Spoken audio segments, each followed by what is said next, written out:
ასეთ ადამიანებში მიმართლებს და ბედნიერი ადამიანი ვარ, ჩემოგია და ვერც ჩემი ოჯახის წევრებს, ვერც მე ვერავის ვერ წარმოგვედგინა, რომ აი ესე მოხდებოდა ჩემს ცხოვრებაში და აი არ შემიძლია აი ეს რო არ ვთქვა, აღდგომის პერიოდი იყო, მაშინ არ დამავიწყდება.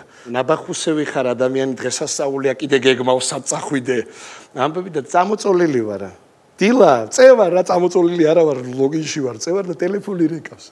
ტელეფონი რეკავს და უცებ ესმის ხმა. და ჯემალ ბაღაშვილი მირეკავს ტელეფონზე, ჩემოგია და გისმენთ ბატონო ჯემალ ხო იცი? როგორ დამემართა იცი? როგი რეკავს და რო წამოდგები და არ ხედავს, მაგრამ იცმენ.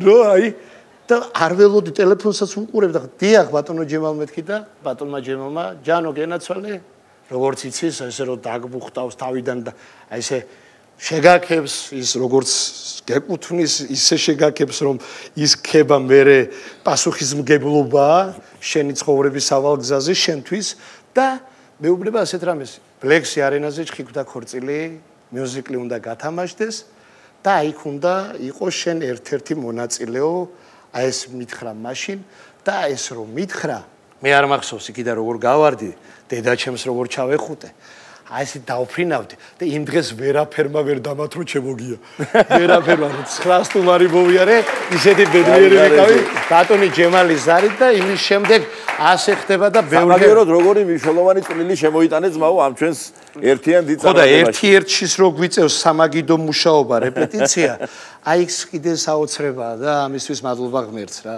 გაიხარე